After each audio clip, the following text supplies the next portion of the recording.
What is a motorcycle designer? It isn't someone who hacks off a subframe with an angle grinder. That's a customizer. Design begins at the beginning, from determining who the bike is for on down to the testing and manufacturing of every single component. In this episode of El Camino, a motorcycle designer spills the beans.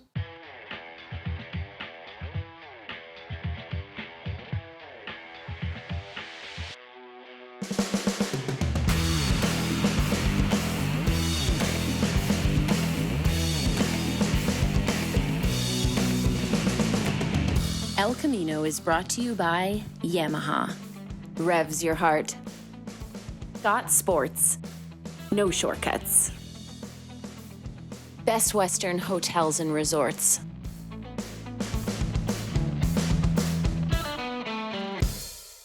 I'm Neil Graham. Welcome to El Camino. Industrial design is everywhere, is everything. From coffee cups to doorknobs to sunglasses to toilet plungers. Things we don't much think about. But motorcycles are different.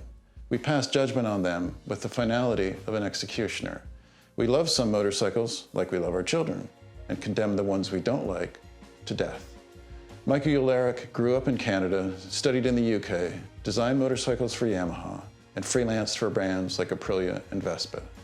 He's worked on scooters, MotoGP racers, and his own electric motorcycle. Life is compromise, and so, as we'll learn from Michael, is design.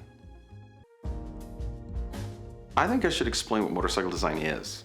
So, particularly since the beginning of the 1990s when television, reality TV kicked in, there was like Orange County Choppers and this genre of builder and biker builder, the idea of what motorcycle design is has kind of perverted the reality. Motorcycle design is not taking an existing bike and welding parts to it, or modifying a motorcycle with an engine from one vehicle and a catalog part from another. Motorcycle design, what I do is I work at the manufacturer level, and we actually invent the vehicle from nothing. What it is that it will be in terms of its size, its capability, its price point, and then all of the details. What kind of motor? What is that motor look like, not just from an engineering standpoint, but literally what is the styling of the motor, the styling of the body, if there is a body, the material choices, the color choices, and last and certainly not least, probably principal among all of those factors, are the human factors. More than a car, which is an environment you sit in, a motorcycle you sit on, and it's much more intimate. How they touch, the way they touch the motorcycle, when they're sitting on it, when they're getting on and off, when they're just moving it around, this is really, really important. That's primarily what my role is understanding the psychology of people as they view and feel and interact with the motorcycle. So I'm trained as a car designer because certainly 25 years ago and even now, there are no courses, there's no formal training to be a motorcycle designer. So automotive transportation design has some basic commonality. Where cars and bikes bifurcate, where they completely separate, is that a car is a single enclosed object. If you squint at any car, it can be a truck, an SUV, a sedan from almost any era, it's a single shape. It has a lot of complexity to that shape, but it's a single volume. Motorcycle is a collection of independent shapes traveling down the road together. There have been many attempts in the past to create motorcycles that are very linear and enclosed, and they have almost universally failed. One famous failure is the Pazzo. Ducati is synonymous with beautiful and evocative motorcycle designs. The attempt there is to create this homogeneous lozenge. And in that, as an object, in the context of the 1980s, it's very good. As a motorcycle, it completely fails. It looks fat. It looks bloated. To the untrained viewer, to someone who doesn't know anything about motorcycles, even in its period, it was seen as odd and in a discomforting way. And the market spoke very loudly. The Pazzo won design awards and failed in the showroom. And ironically, Honda, the biggest motorcycle company in the world, did the exact same thing the same year. with the first generation CBR 600, in this country known as the Hurricane, aerodynamic looking, completely covered bike. Another example would be the BMW R1200 RT, full dress tourer, sport tourer as the category was once known. Here you have this iconic motor, this BMW air-cooled boxer engine. It's got a completely unique architecture viewed from three sides, a shaft drive. I mean, really quite a beautiful object on its own, and very popular in other BMW vehicles. Here they elected to completely cover it, except for the heads, and cover everything else. You can't see the frame anywhere. You can't see metal anywhere. That bike really killed that segment. People elected to tour on adventure bike models, probably because they looked a little more butch and a little more machine-like, more fun, more like motorcycles and less like two-wheeled cars. Which brings me to probably the most famous example, which is the Honda Pacific Coast. Essentially a car on two wheels, designed for maximum touring comfort and cleanliness and integrating all of the features where you couldn't see any of the technology underneath. And it was a betrayal to what many motorcyclists saw as a big part of the attraction of motorcycling, to see the machine within, at least peeking through. Like when an elegantly dressed person walks into a room and just enough of their natural body shape is revealed, either through a garment and through an opening in a garment, and you just go, wow, they're really well put together, and I get that underneath the clothes is someone of exceptional beauty. And this was what was missing in those designs. This segment is brought to you by Yamaha. Revs your heart. A new motorcycle program from scratch, new motor, new chassis, new everything. We're talking anywhere between $60 and $200 million.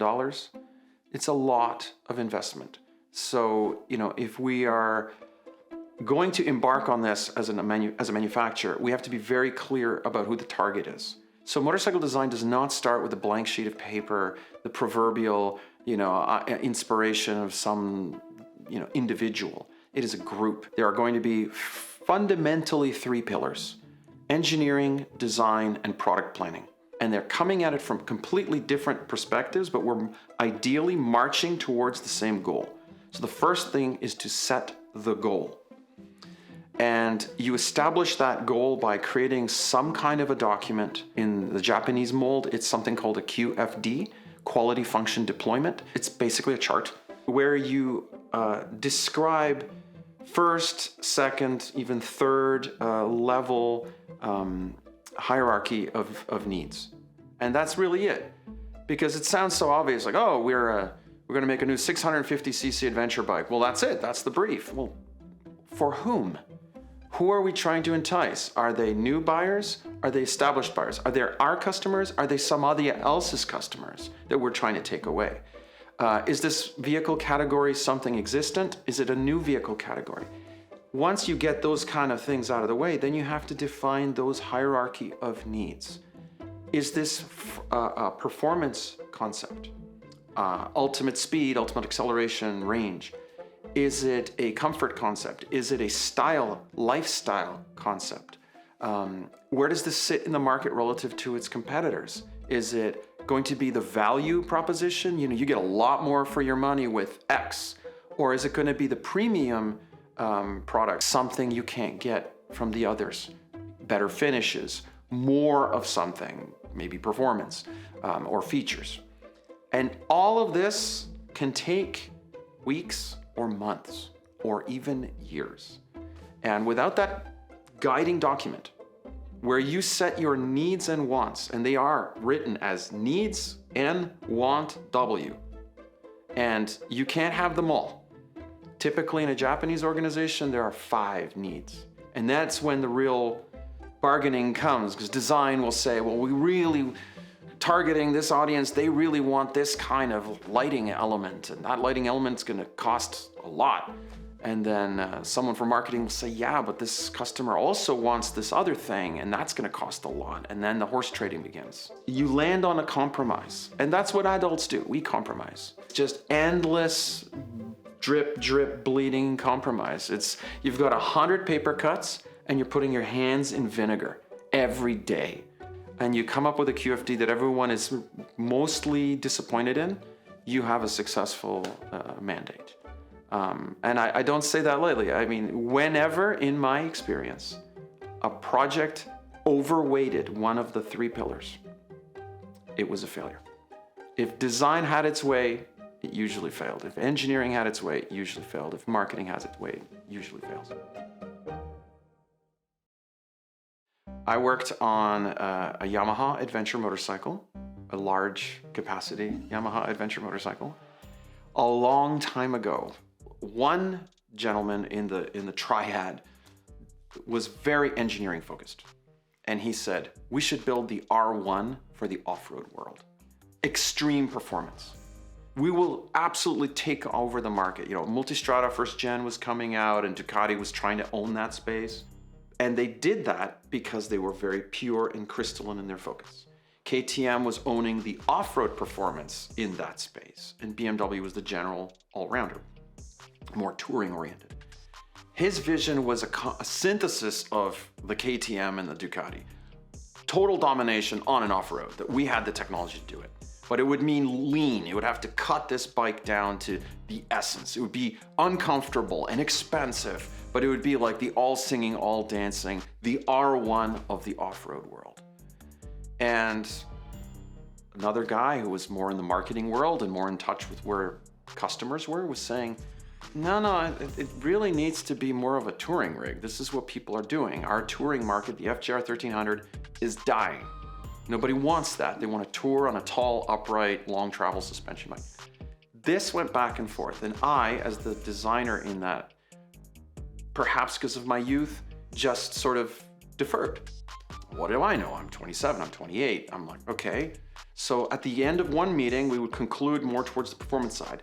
I would go away for a month, work, come up with all these sketches, do a presentation. And at that point, the QFD was fixed. So I thought, we're, stakes in the ground, we're moving. We'd go there, and then there'd be these epic fights between these two guys. That's wrong, it's like that seat's never gonna work. How's someone gonna sit on that? There's no room for fuel. You're gonna be stopping for gas every hour and a half. No, so we go back, it's gonna be the touring thing. Okay, we do another circle. We did this loop back and forth 4 times. I worked on the same motorcycle for a year and a half and never got past the first sketch check. I only ever lost my cool within the Yamaha organization once, and that was at the end of that project where I just said, in fairly uncertain terms, you don't know what you want. Because there was a hint of blame that the designer hadn't found the right solution. And I said, it can't be meat and fish. It has to be one or the other. And everyone, the Japanese in the room, all sort of looked down at their hands. And that project was shelved. And when it came out 6 years later, at the hands of others, completely different group of people, it came out as the XTZ 1200 Super Tenere, and it failed in the marketplace. It was, in my view, still unresolved. What is it? It had exceptional performance. It also had really good touring credentials, but it did none of those particularly well. The target has to be clear, and it has to stay focused. This segment is brought to you by Best Western Hotels and Resorts. So the team is set, you have a working group, the 3 pillars, getting to know each other, and you're going forward. So design process is engineering does principal layout. What goes where? What is the chassis architecture? Is it aluminum? Is it stamping, forged? Is it steel tubes welded together? Is it a casting? And then what kind of motor? Where is its orientation within the vehicle? Parallel to this, design starts drawing. And this is the white page part of the process. And although it sounds like the most fun, I would argue that it is the least fun, because you're working with no known knowns. You're sketching things and you're guessing wheelbase. And on a small object like a motorcycle, the proportion is everything. When engineering is still moving stuff around a lot, like, well, maybe the airbox is over here, the sketch becomes irrelevant. So you do these sketches and you typically go through 3 sketch checks. The word sketch is not really appropriate. These are very complex, very time-intense drawings.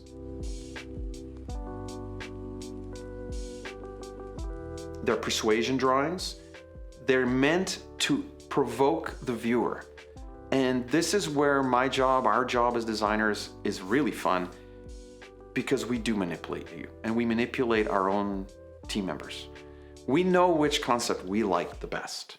And that one gets a little bit more of a touch. It has slightly more contrast. It has the bolder outline. And in the digital era, you just turn up the saturation a little on the one you love, and you sort of desaturate slightly the one you like the least. But we do these sketches and we go through these sketch checks where the 3 pillars meet in a room, and the project lead, which is typically a product planner, says, all right, here's our QFD, and reminds everybody this is who we're building for. And this is probably the most important thing I can communicate here. We are not designing for ourselves. We are not making what we like unless we are the target audience. And so when you hear someone in a discussing a design go, I don't like it.